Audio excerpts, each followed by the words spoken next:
Um Curso em Milagres, capítulo 3. A percepção inocente. Tópico 6. O julgamento e o problema da autoridade. 1. Nós já discutimos o juízo final, mas em detalhes insuficientes. Depois do juízo final, não haverá mais nenhum. O julgamento é simbólico, porque além da percepção, não há nenhum julgamento. Quando a Bíblia diz, abre aspas, não julgueis para que não sejais julgados, fecha aspas, quer dizer que, se julgas a realidade dos outros, serás incapaz de evitar julgar a tua própria. 2. Escolher julgar ao invés de conhecer é a causa da perda da paz. O julgamento é o processo no qual se baseia a percepção, mas não o conhecimento. Eu já discuti isso antes em termos da seletividade da percepção, mostrando que a avaliação é o seu pré-requisito, óbvio. O julgamento sempre envolve rejeição. Nunca enfatiza apenas os aspectos positivos do que é julgado, seja em ti ou nos outros. O que foi percebido e rejeitado ou julgado é considerado insuficiente, permanece na tua mente porque foi percebido. Uma das ilusões de que tu sofres é acreditares que, quando fazes um julgamento contrário a alguma coisa, ele não tem efeito. Isso não pode ser verdadeiro, a não ser que também acredites que aquilo contra o qual tu julgaste não existe. Evidentemente não acreditas nisso, ou não terias feito um julgamento contrário. No fim, não importa se o teu julgamento está certo ou errado. De qualquer forma, estás colocando a tua crença no irreal.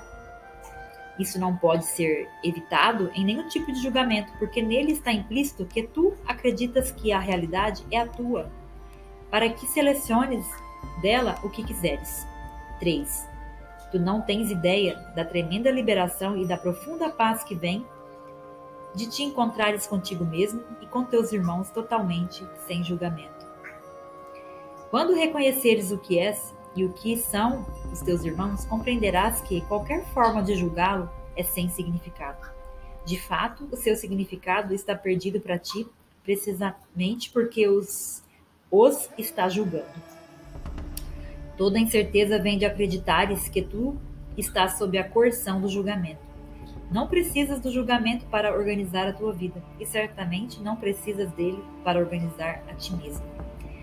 Na presença do conhecimento, todo julgamento é automaticamente suspenso. Esse é o processo que permite que o conhecimento substitua a percepção. 4. Tu estás muito amedrontado com todas as coisas que tens percebido, mas tens te recusado a aceitar. Acreditas que, por teres te recusado a aceitá-las, perdeste o controle sobre elas.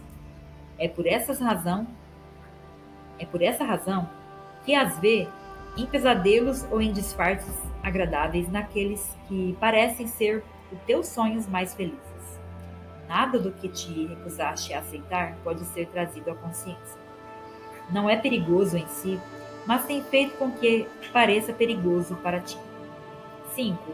Quando te sentes cansado é porque julgaste a ti mesmo, como se fosse capaz de estar cansado. Quando ris de alguém é porque julgaste esse alguém indigno. Quando ris de ti mesmo, necessariamente ris dos outros. Nem que seja apenas porque não podes tolerar a ideia de ser mais indigno do que eles. Tudo isso te faz sentir-se cansado, porque é essencialmente desanimador. Tu não és realmente capaz de estar cansado, mas é muito capaz de exaurir a ti mesmo. A tensão do julgamento constante é praticamente intolerável. É curioso que uma capacidade não debilitante tenha vindo a ser tão profundamente apreciada. No entanto, se deseja ser o autor da realidade, vai insistir em te apegar ao julgamento. Tu também vai considerar o julgamento com medo, acreditando que um dia será usado contra ti. Essa crença só pode existir na medida em que acreditas na eficácia do julgamento, como uma arma de defesa da tua própria autoridade. 6. Deus oferece só misericórdia. As tuas palavras só deveriam refletir misericórdia, porque isso é o que tens percebido e isso é o que deverias dar.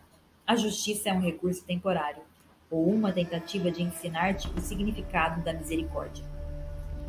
Só é julgadora porque tu és capaz de injustiça. 7. Eu tenho falado de diferentes sintomas e nesse nível a variação quase sem fim. Contudo, só há mais uma causa para todos: o problema da autoridade. Esse é a raiz de todo o mal. Cada sintoma que o ego faz envolve uma contradição em termos, porque a mente está dividida entre o ego e o Espírito Santo. De forma que qualquer coisa que o ego faça é incompleta e contraditória. Essa posição insustentável é o resultado do problema da autoridade, que por aceitar o único pensamento inconcebível como sua premissa, só pode produzir ideias que são inconcebíveis. 8. O tema da autoridade é realmente uma questão de autoria.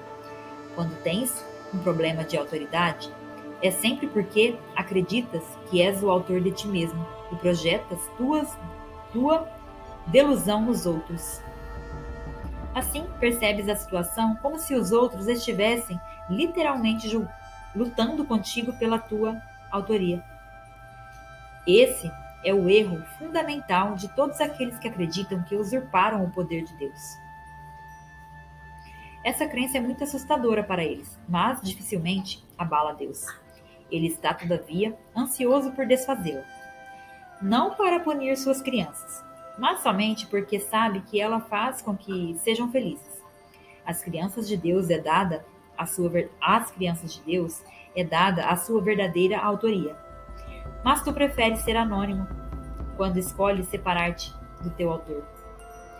Estando incerto da tua verdadeira autoria, acreditas que a tua criação foi anônima, e isso te deixa em uma posição em que acreditar que tu criaste a ti mesmo soa significativo.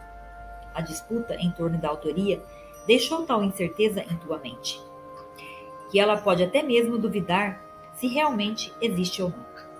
9. Somente aqueles que entregaram todo o desejo de rejeitar podem saber que a rejeição de si próprios é impossível. Tu não usurpaste o poder de Deus, mas o perdeste. Afortunadamente, perder alguma coisa não significa que ela se foi. Simplesmente significa que tu não te lembras de onde ela está. A sua existência não depende de tua capacidade de identificá-la, nem mesmo de localizá-la.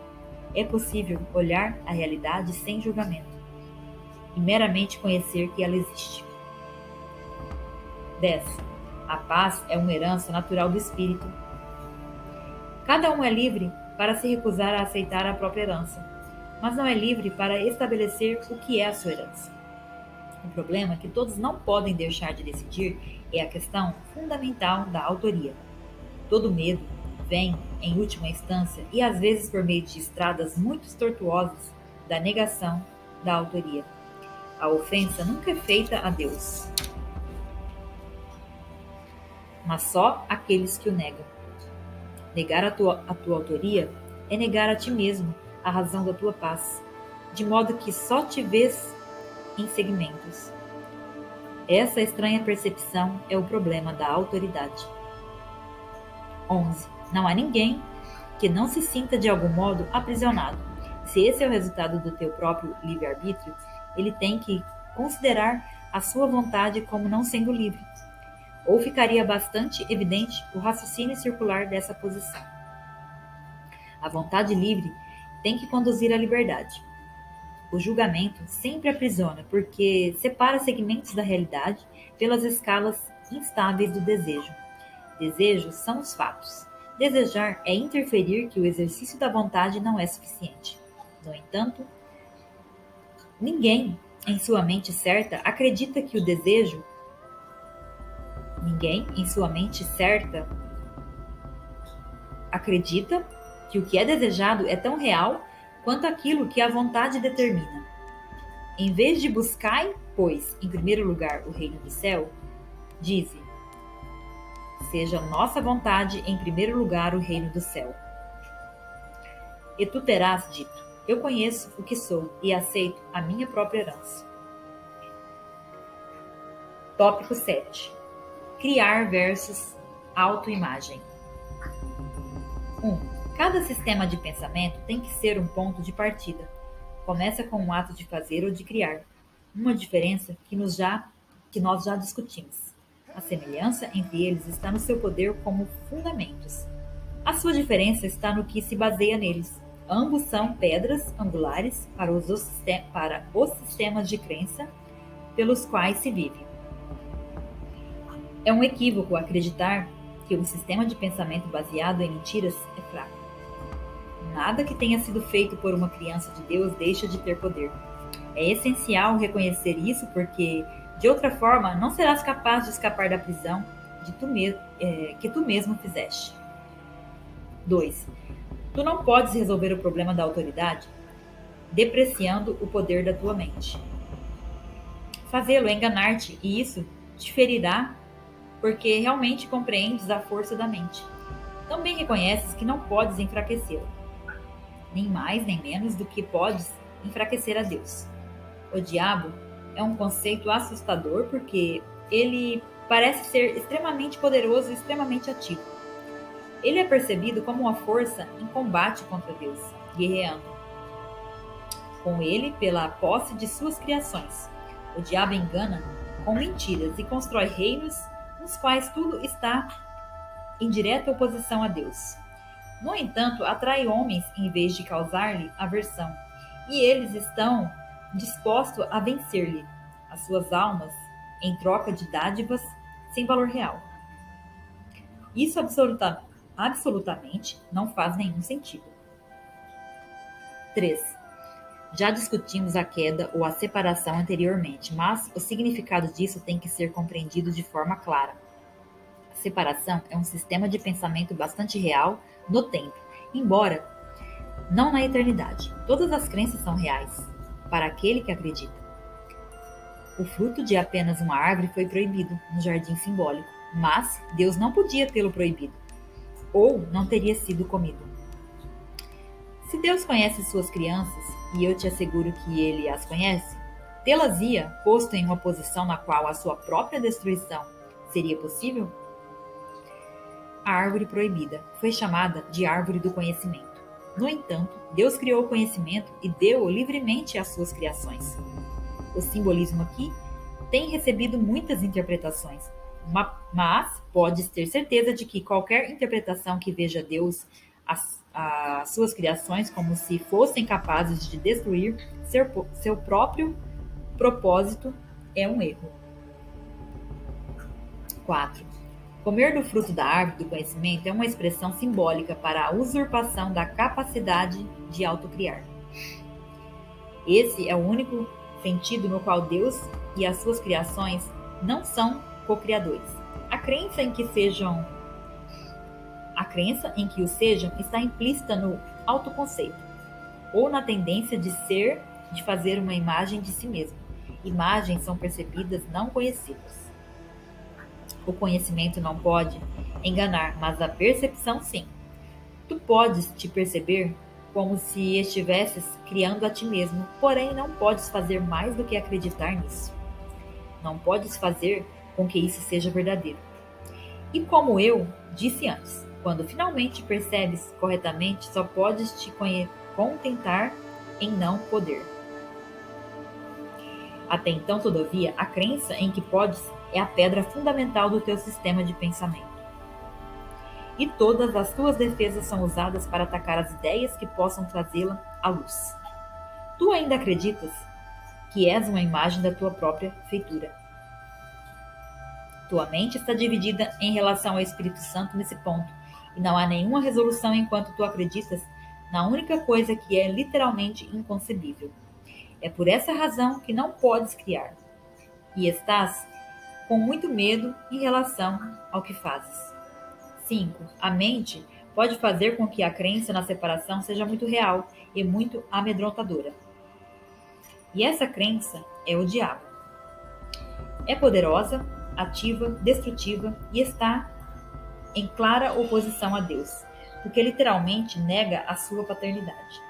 Olha para a tua vida e vê o que o diabo tem feito, mas reconhece que esse feito certamente será dissolvido à luz da verdade, porque o teu fundamento é uma mentira. A tua criação por Deus é o único fundamento que não pode ser abalado, porque a luz está nele. O teu ponto de partida é a verdade, e tens que retornar ao teu começo. Muito já foi visto desde então, mas nada tem realmente acontecido. O teu ser ainda está em paz. Muito embora a tua mente esteja em conflito, tu ainda não voltaste atrás o suficiente e é por isso que ficas tão amedrontado. À medida que te aproximas do começo, sentes o medo da destruição do teu sistema de pensamento sobre ti, como se fosse o medo da morte. Não existe morte, mas existe uma crença da morte. 6. O ramo que não der fruto será cortado e secará. Fica contente.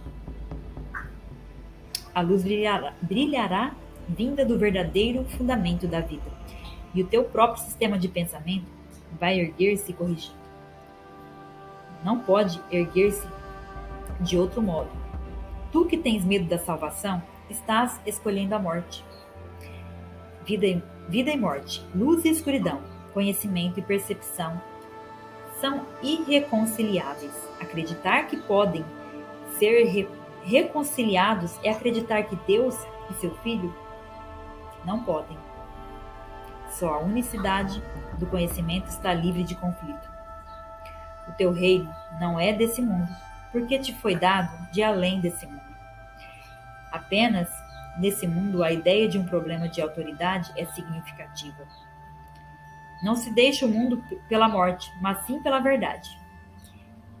E a verdade pode ser conhecida por todos aqueles para quem o reino foi criado e pelos quais ele espera.